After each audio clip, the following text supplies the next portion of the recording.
So today we're going to make the black and whites out of Joanna Fluke book, The Chocolate Chip Murder. So these are mentioned in the book a couple of times. She gives them to Danielle Watson when she interviews her to see if Boyd had anything to do with it.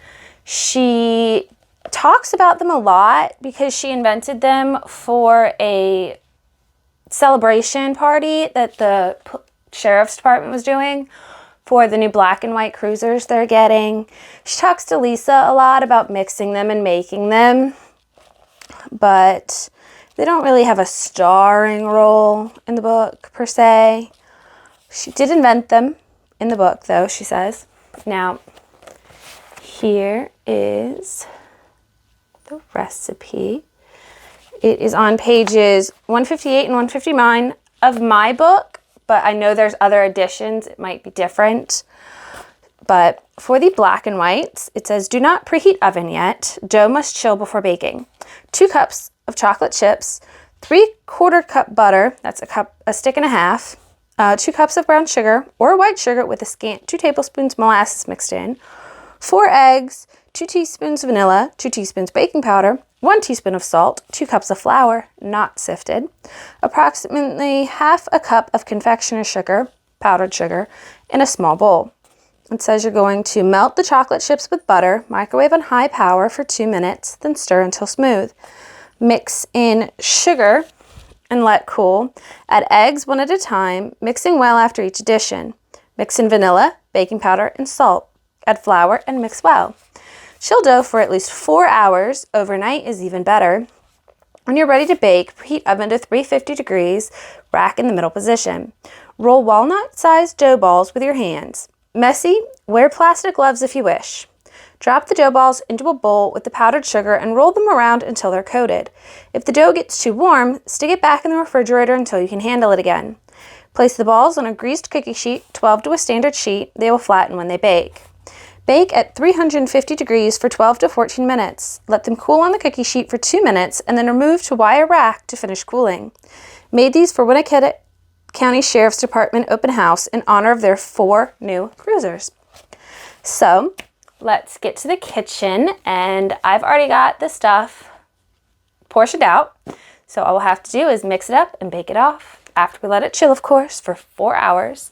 So we're going to be doing a little time skipping today. I'll see you guys in the kitchen. Okay, so in this bowl, we have our stick and a half of butter. I chopped it up into tablespoons because I think it'll melt better that way. And we have our 2 cups of chocolate chips. I'm just gonna pop this into the microwave for 2 minutes on high, and then we're going to mix it until it's smooth. So it just came out of the microwave after 2 minutes. This is what mine looks like. We're just gonna grab a spatula and stir it until it is smooth. It doesn't say what kind of chocolate chips to use, so I grabbed the milk chocolate. It does have 2 cups of brown sugar, so I don't know if that's going to make it too sweet or just sweet enough.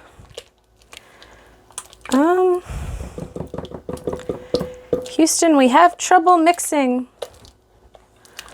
I don't know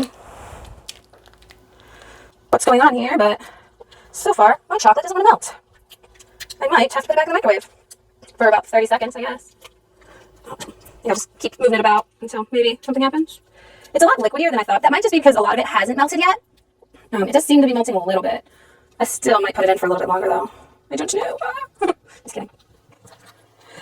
Okay, we are starting to get somewhere. It does look like it's actually working out. It's just taking a while. It seems like it's been at least 30 seconds, maybe longer. But it is melting. I guess it's just the heat, the residual heat in the bowl and the ingredients. Another couple of seconds and this guy might actually be ready to use. Little tune there for you. Alright. So, we're still somewhat chunky. Not quite there yet. We're still somewhat chunky. Not quite there yet. Pretty sure I'll fast forward this part for you guys. It's taking a really long time. So I think we are just about smooth. Show you what I mean here in a second. Little chunks on the spatula. Everybody back in the kiddie pool. Okay. So this one final stir to kind of melt those chunks that were on the spoon. And nobody's hiding on the bowl, are they? Okay. Here is the finished product. It's pretty smooth all the way around. All right, so the next thing we're gonna do is we're going to mix in the sugar. So I'm gonna put this guy on my stand mixer. It's actually the bowl for it, so I don't have to worry about it. And then I'm going to dump in our 2 cups of brown sugar. Add on my paddle attachment. And I will see you guys in a second. So this is actually a lot thicker than I was expecting it to be. I'm just going to kind of scrape down the sides of the bowl so I can get it all mixed in. Yeah, but it is very, very thick. I was not, with how liquidy it was a second ago, expecting it to be so thick. So it does say to let it cool after you add in the sugar. So I'm just going to show you guys real quick what we are at. It actually already looks like a full-on cookie dough with how thick it is. So that's kind of interesting since we still have flour to add. But we are adding 4 eggs. So I feel like that'll incorporate a lot of moisture back in. I'm going to let this sit for about 3 to 5 minutes based on just how the bowl feels. Because the next thing we're going to do is we're going to add the eggs, and we do not want to scramble those. All right. See you guys in a couple minutes. Okay, so we've let this cool down. It's a couple minutes later. We are now going to add the eggs. I have gone ahead and broken them up into a glass. It's just easier than trying to break and mix and break and mix. But you're just going to dump one in at a time and then mix it up until they're all incorporated. It is definitely looking more fudgy than it was. A lot more moisture in it. I just wait until there's no more little egg bits that you can see streaming through. And then I drop in the next one. All right. So now that we have all of the eggs in, we are going to add the vanilla, the baking powder, and the salt. And that's 2 teaspoons of vanilla, 2 teaspoons of baking powder, and 1 teaspoon of salt. And we're just going to pour these guys into our mixer. One right after the other. And lastly, we're going to add in our flour. Now, it doesn't say to add in a cup at a time or anything like that. So I'm just going to stop the mixer, pour it all in at one time.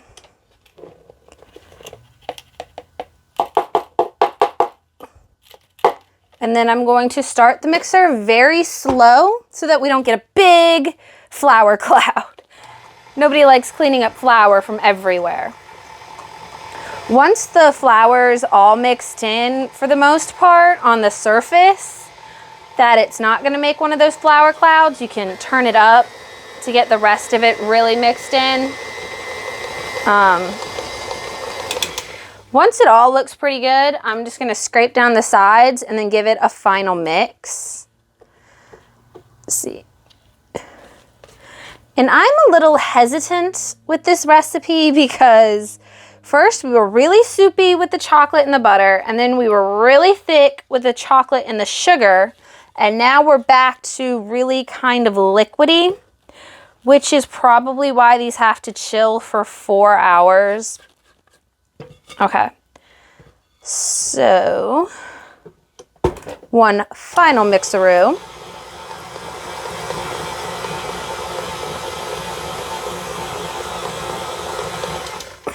Okay, And we're just going to scrape off our beater because we don't want to leave all that wonderful cookie mix behind. Okay. Just gonna keep going around until we get most of it off. We don't have to get it all off. And this is really only by preference. You don't have to scrape the beaters. Sometimes if you got kids around, just hand them over. They'll take care of it for you. Okay. That can go into the sink. And I'm just going to kind of stir around the top, trying to knock everybody into one layer. So I don't want a bunch of creepers up the bowl. And next we're going to chill this for 4 hours. I probably, in all honesty, will only chill it today for about 3.5 because I've got to get this into the oven and finish filming before my kids get home from school. So, like I said, we're just going to cover it with plastic wrap and pop it in the fridge. And I will see you guys when we are ready to bake. So here we are about 3.5 hours later. It's kind of springy to the touch, or not really. It's fudgy. It's thick. It seems like it will be able to be scooped out and rolled in powdered sugar, which we have right here. And of course we have our cookie sheets that we're going to start with. Because these are the silicone ones, we don't need to grease them. If I end up needing the metal ones, we will be using a nonstick spray on those. So we have the 1.5 tablespoon scooper scoop, and we're just going to scoop it up, roll it, and put it on the sheets. All right. Okay, so this is the cookie dough. It's actually more brown than black, so that's a little strange. Just gonna plop that into the powdered sugar and roll it around. And we get this guy. I'm just gonna plop him down on the sheet. Now it doesn't say to do anything fancy like flattening them. It says they'll flatten as they bake. So I am just going to scoop up as many as we have, and then we'll get them in the oven. And I will give you a final count.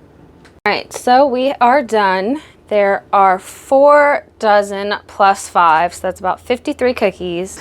A couple of quick things about this. If I weren't doing this for a video, I would have probably scooped out a batch, put that in the oven, scooped out the next batch, put the stuff back in the fridge. As it sits out, it gets a lot tacky and sticky, and it's just is not very good to mess with. As for this recipe, I don't like it coated in powdered sugar. It makes such a big mess. Not a fan. These, however, are starting to remind me of crackle cookies, which is seen a lot around Christmas. So I'm kind of curious if these are going to be, you know, a knockoff of those. But they taste good too, so we'll see what happens. I'm going to get these guys in the oven. They go in for 12 to 14 minutes a batch. Let them rest for 2 minutes and then move them to the cooling sheet. When we get these all baked up, I will let y'all guys see them. Stay tuned. Side note, guys, I did end up having to put them in the fridge because they started melting before they made it in the fridge. It is a warm day, so that might have something to do with it. But this is definitely a scoop as you bake cookie. Okay, so I've kind of run out of time for today, so I might be able to edit in a picture of them all laid out later. I do have a batch done that I will try for you guys. This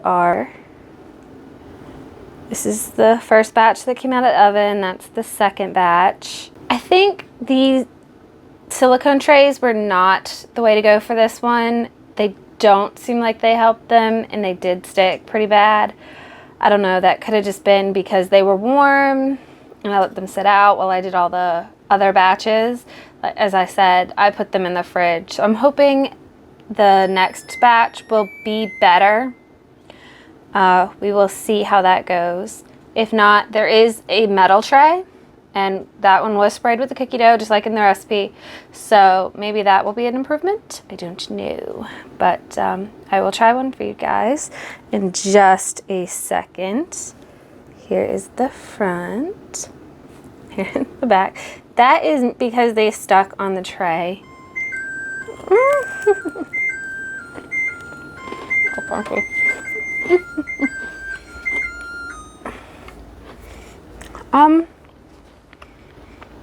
Really good.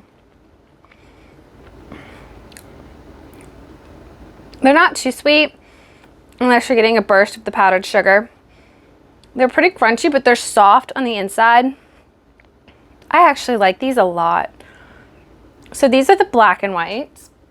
They are pretty good overall. They are just a crackle cookie.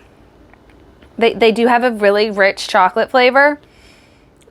So, because they're not made with the cake mix, which I feel most of the crackle cookies are. But the next cookie we're doing next week is the chocolate covered cherry delights. Those sound really good. So if you're interested in seeing what those are and how they're made, stay tuned for the next video. Bye guys.